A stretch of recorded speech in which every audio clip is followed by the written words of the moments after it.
Hi, welcome. Today's question is given a sorted array A of size n. Find the number of elements which are less than or equal to given element x. Let's solve it. First, import the required header files and namespaces. Declare two variables n and x. N will be the size of the array, and x will be the number for comparison. Take input the size of the array, then declare array and take input of array elements.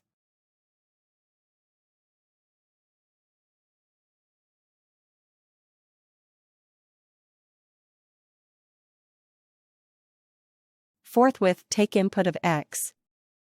Declare a variable count to store the count of the element lesser than x and initialize count variable with 0. Now iterate over the array and check which element is lesser than x. If it is lesser than x, then increase the value of the count by 1. Now it's time to print the value of count. Let's compile and run our code.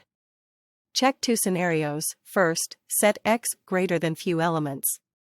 Number 2, set x lower than every element.